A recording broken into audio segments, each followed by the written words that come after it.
పుల్లమంద స్వామి చుట్టూ కాపలుంటాయంట స్వామి, వీరాది వీరుడయ్యనా స్వామి, ఆ నలుదిక్కులు చుట్టుముట్టి స్వామిని ముద్దాడుతాయి. రాజాది రాజు కాదనా స్వామి, వాగు వంకలన్నీ వచ్చి పంబను సృష్టించినాయి. అభిషేక ప్రియుడు కాదనా స్వామి, ఆ నింగి చుక్కలన్నీ రాలి దీపాల కాంతులాయే. మకర జ్యోతి రూపుడయ్యనా స్వామి, భూమండలమందున్న ప్రతి జీవి ఆత్మలోన ప్రతిరూపంగా ఉన్న పసివాడు నా స్వామి.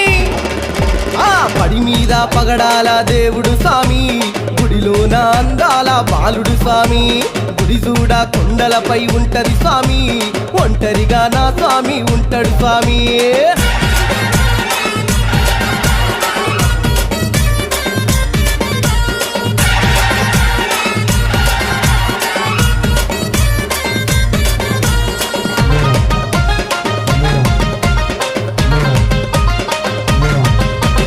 పంచగిరుల పానుపు నిద్రపోను స్వామికి, కంటి నిండా నిదురించు నా స్వామి, ఈ అడవి తల్ల చుట్టము అయినాది స్వామికి. ఒంటరి